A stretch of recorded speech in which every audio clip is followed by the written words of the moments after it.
Hello everybody and welcome back to the Brightworks. I hope you're ready to get hyped for the Omega Series 5 vs 5 tournament that's going to be going on all throughout March. I'll have more details for you down below. There will be a link to the Discord where you can join up and have all the details, be even better informed than myself, yours truly.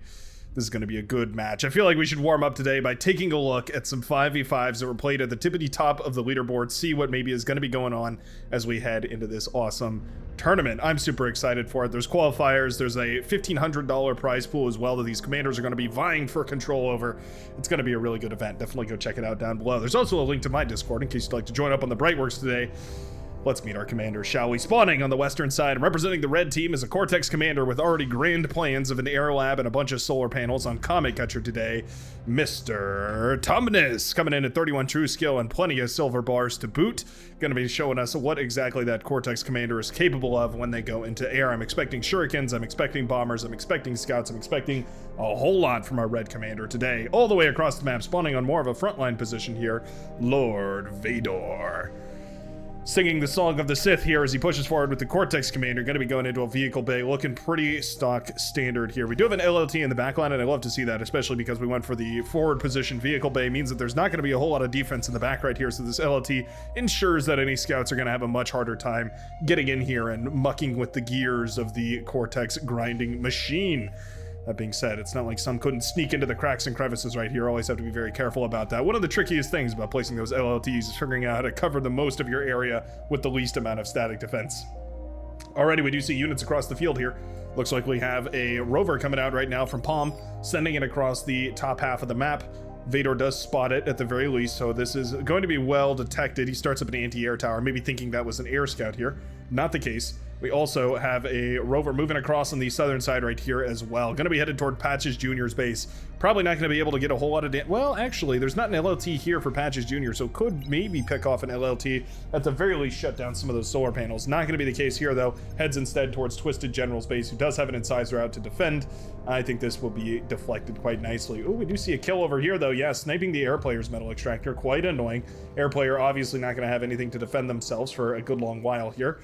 Ooh, LLT does clean up that one, but there's Rascal is still, Rover rather, is still lurking around trying to get a good scout off. So let's take a look at the view for these players here. Oh, Mr. Tumnus with a very far forward push right here.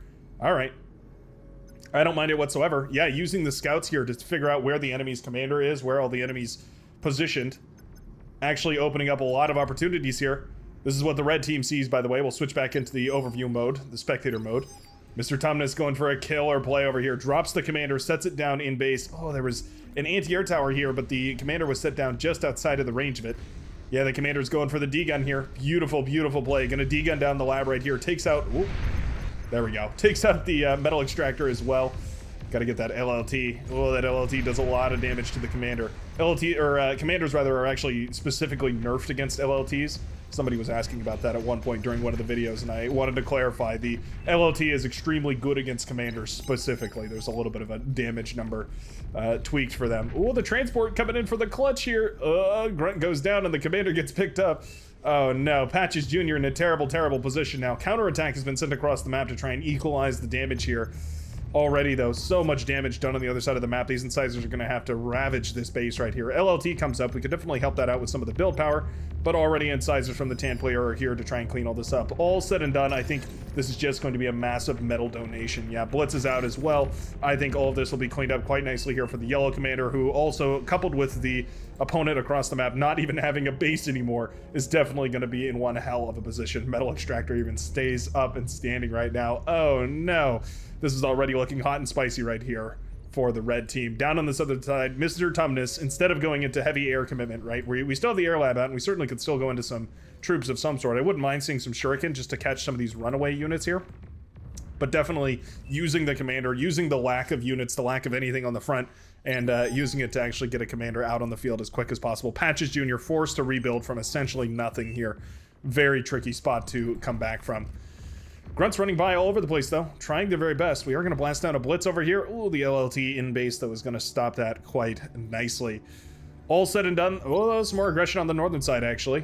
Yeah, I was going to say this is all said and done, well deflected by the red team. Those incisors turned around. I think they could have probably gotten this max and maybe even picked off the blitz here. Wouldn't have been too bad. shutting down a little bit of Palm's production, a little bit of Palm's scaling here. Or Ronan, or Ronan? We'll go with Ronan. Going to be building a forward vehicle bay, very forward vehicle bay. Past even the middle line, or just about on top of it, I would say. Victor, the 10, 11, 12th, going to be capturing all these metal extractors right here, and that's going to be a fabulous economy here for the yellow commander. Yeah, the red team definitely looking at a huge advantage because of all this massive damage that was done right here by Mr. Tumnus with that massive airplay. Wonder why we're not going into more shurikens here. I guess we didn't get enough build power out. Part of that timing was critical that the commander get across the map as quick as possible. I suppose making the units, making the constructor not exactly a viable strategy. Interesting. We're not going back to base. We're actually doubling down right now. Okay, there is an anti-air tower here. Got to be so careful about that. Anti-air obviously not very effective against the commander. Danger. Danger. If we can pick out this commander, it could equalize things just for the fact that that commander is worth so much metal, but already losing another base here. We're just about. Mr. Tumnus walking towards the base now, blasts away at the solar panels here to shut them down. That means unit production is going to stall. Oh no, one base can be saved. Two bases going down, that really burns. Transport under fire here, but it just means that these incisors are wasting their shots. Oh no, the backup from Red Leon, or maybe Red Lion. Gonna be enough to keep this commander safe right here. Wouldn't even mind seeing those just handed over to the red commander. Just so that it's all one concise group. Although maybe with all this coming up in the back line, maybe that's not the best idea here. Trigger is pulled. Yeah, Twisted General out of power because the base is now destroyed. All the solar panels went down as well. Oh no, the Cyan Commander completely stalled for energy. Means he can't degun down these blitzes that are getting a free kill on the Cyan Commander. Down he goes. That's going to be about 1,200 metal. Going back to the yellow commander right there. Beautiful, beautiful plays. Excellent teamwork right here. The red team showcasing some stellar stuff. Palm left fending for themselves on the northern side for the most part here. I'm going to blast down that middle extractor. There we go. D-guns that I think LOTs would have worked just fine as well. Palm with very little energy in the bank though right now. Yeah, we're going for a build tower, or construction tower rather, right there. This is looking quite tricky for the hot pink commander. Lord Vader knows it. Lord Vader can see the E-stall here happening with those D-guns being denied. Yeah, can't step too far forward though. You can see already just a couple of blasts shredding off 25% of that commander's HP. Those LLTs do some serious work. Oh, commander ever so slightly mispositioned here. Looks like it will manage to get back into position and repair the LLT. Oh, that's actually huge. Yeah, Lord Vader moves forward, but this is two LLTs firing away. That is a lot of damage on that blue commander. He just can't risk pushing forward. A little bit of a run by over here. Again, those blitzes finding value all over the place. I mean, you can see from a higher up perspective, this entire front is captured by the red team right here, way past the middle. The blue team holding on essentially like this, and you don't have to be an expert to see that that is way more map control out here for the red team, who has handily captured all of the metal extractors here, pulling in way more metal per second, almost double the amount of economy right now over what the blue team is able to produce. At this point, the blue team needs some sort of a Hail Mary in order to get back into this game. Kill enough commanders, you certainly could. Palm out of energy, so maybe we can get a snipe right there. Medium tanks ravaging this forward production facility, assisted by their brethren here, the blitz tanks, moving forward, and just like that, Ronan loses that very far forward production facility. Just brutal. Medium tanks coming out of the backline right now for Lord Vader, trying to clean all this up. If we could shut down these tanks and reclaim a lot of this metal, wouldn't be a totally lost cause. Certainly the kind of comeback mechanic that we need in order to come back here as the blue team. Tricky though. Very tricky. All these tanks are so sturdy. Even the blitzes are relatively sturdy here. Commander flying forward once more. Mr. Tumnus not giving up on the commander plays here. Refusing to abandon the most powerful unit in the game. Gonna go in for another D-gun. There is a twin guard up here, so you do have to be careful about that. But as long as, yeah, Tumnus is hugging the wall right there. Knows to be very cautious about that. There we go. D-guns down the twin guard right there, and we'll get the lab, so no reinforcements will ever do come from Ronan. This is a brutal, brutal play right here. Vader going for a push right now, has shut down at the very least Palm's economy, so the northern side is looking well run right now for the blue team, but the southern side is collapsing more and more every day. Patches Jr. still in this, trying desperately to cling on to whatever small patch of units do indeed exist over here, and finally the red commander that has been responsible for the death of 3 bases now will finally go down. That's a hero's salute right there. Face down in the dirt. Not one for honor, I guess you could say, is the blue team. Those units not interested in a proper burial for that commander who has caused them so much grief. Vader now has to stop the push on the northern side in order to help his teammates right here. I'm not saying it's the wrong move, but it definitely detracts his forces, his power on the northern side. Gonna mean that there's a lot less that the blue commander can actually do to keep this territory right here. So yeah, I love the little push from the blitzes here. I think if these sneak by, they're gonna do good work. We do have some exploiters up though, so it's gonna make it really difficult to claim those metal extractors once again. But if you do manage to claim them, yeah, it's gonna be more and more difficult for the blue commander to hold up there. Ronin degunning down some of those tanks. That's quite nice. That evaporates a whole lot of that metal from the red team. Wow, what a build order. We just saw flash right there. The blue commander, lofty ambitions as there's now suddenly more and more medium tanks pushing through. Do we have enough to shut this down? There's no commanders in position right now. At least there's a heavy laser tower over here. Not sure how viable that's going to be. Quite good, don't get me wrong, but unfortunately those medium tanks just have enough sustain to overwhelm those typically. Yeah, blue tank's counterattacking here, continuing to apply pressure, so at the very least any forces sent through are essentially cut off, but there's still reinforcement lines coming up from the yellow commander and the tan commander, both of which streaming directly into the back lines over here. Just like that, UKF space is falling into trouble as well. That heavy laser tower doing some good work, trying to blast away at those medium tanks, but man, just can't kill them quick enough. We're gonna have to degun through our own advanced solar panels here. Never feels good, but it's a sacrifice that the purple commander is forced to make here. All right, heavy laser tower. Now with 2 kills, and there's a third. Heavy laser towers, man, what can I say about them? They are very good at positioning, right? Zoning. It's typically what I hear the higher level players calling them as far as where their effective tool, where their slot is in the toolbox, right? They're good at zoning out big areas, but definitely not great for actually shutting down unit compositions that are pushing forward. I think lightning turrets, flame turrets, any of those are going to work just a little bit better here. Obviously, UKF not expecting a full-scale invasion of the main base right here. Dip dive, dodging and ducking here as the thugs are firing away. Yellow commander left on 2%, 3% HP. Only takes a couple of shots from these thugs. Ooh, and down goes the purple commander right in the middle of the base, evaporating everything there was into thermonuclear silly putty. Patches Jr. also goes down up here trying to help his teammate, but that's going to be more and more metal now going back to the yellow commander. Yeah, the reclaim order starts up immediately to eat up all these tanks as well as those juicy commanders. Those solar panels also looking quite nice. At this point, the yellow team pulling in about 200 metal per second, give or take with the reclaim. The blue team pulling in at just a measly 30 to 40. Apparently I missed something big though. Large counterattack. Whoopsie daisy. Yeah, a lot of blue tanks over here. We can read the battlefield, read the signs of the battlefield here. Big blue tank overrun the defense position over here, loads and loads of them.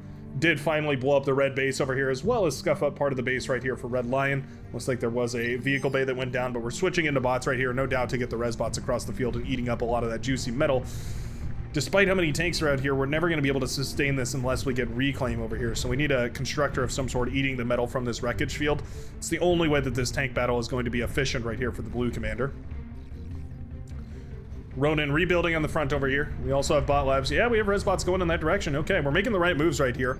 We being Lord Vader, definitely making the right moves. This front line is slowly being whittled away by these shell shockers, though. That's a problem that the blue commander is going to have to address right now, but the army is completely tied up with all of this over on the right-hand side. Victor 12 in a little bit of trouble. Yeah, Victor 12's commander does go down. That's actually a really nice pick over here. Shuts down one of the main threats to those medium tanks, which is, of course, the commander's D-gun. When those tanks tend to blow up, the D-gun can be really especially brutal. Cleave apart thousands and thousands of metal. Ooh, resbots misrallied right there. Yeah, we do have a flame turret coming up, and look how efficient it is at shutting down these tanks. Each burst doing about, what is that, 20% or so? Maybe even more. Very efficient, those flame turrets, but you do only have so much metal on the field, and it has to all be working in tandem. Yeah, these medium tanks continuing to find little openings, taking little trades right here. This time it was 2 solar panels. Next time it'll be a couple metal extractors. We've also caught a whole bunch of res bots right now. That's definitely a big mistake. The res bots going down really does hurt. They're 110 metal apiece. Easy to forget how expensive those res bots are, especially in a mid or late game scenario. Mid or early game scenario, pardon me. I appreciate that we did go into the flame turrets though. They're definitely doing a way better job of defending here. Way better, still not enough though. Down goes the production facility for the blue commander. Things are not looking good at this point. The red commander rebuilding We've got the lab resurrecting here. We've got a whole bunch of stuff resurrecting, actually. Resbot's patching together an entire graveyard army, trying to put it all back onto its feet here. We also have a bot lab up and running over here as well, producing some Resbots. Love to see it. Gonna be funneling a whole bunch of metal back to the red team. Blue team definitely giving it all they got. This is exactly the kind of quality of game that I expect out of the high-level players. Showing us everything they've got down to the very last. Commander trying to defend its facility. That exploiter is so tanky, but just not durable enough. Medium tanks now jump on top of the solar panel, crippling the energy economy right here for the blue commander. Those shell shockers never addressed. Unfortunately, there was not enough units to spare, and that means that the front line over there has collapsed as well. Now the blue commander left without energy for a D-gun here on 32% HP. Things are starting to look hopeless. Ronan rebuilding in the backline over here, but again, very little energy as all the solar panels have gone down. The medium tanks continue to roll forward. Wow. Vader with enough energy for just about a single D-gun or two and manages to cleave apart all the units that were chasing him. Talk about efficient D-gunnery. Very nicely done by the blue commander here. The tanks are tiptoeing around this commander, but at this point we don't have to worry too much about being efficient. We can just go ahead and throw whatever we want onto the wall and hope that it sticks. Even if the tanks go down here, so much metal can afford to be wasted. And just like that, the blue commander goes down. I think it will only be mere moments before Ronan's commander falls as well. The last commander for the blue team indeed will be self-destructed, preserving the last shred of dignity for the blue team. The red team capturing victory in today's match of Beyond All Reason. Look at that, Lord Vader, despite losing the match, still wins the Golden Cow Award for his team. What a brutal back and forth. If you're excited for more 5v5 games, I hope you'll turn into the 5v5 tournament. I think it's going to be a whole lot of fun. Usually we see the 1v1 tournaments or the 8v8 tournaments. I think 5v5 is going to be a cool scale. It allows a lot of these players their individual space to bust out cool moves like Mr. Tumnus's transport plays. It also allows for quite a lot of team play. I think it'll be really cool. Other than that, though, I hope you have a great rest of your day, and I will see you in the very next game of Beyond All Reason. Peace out, everybody.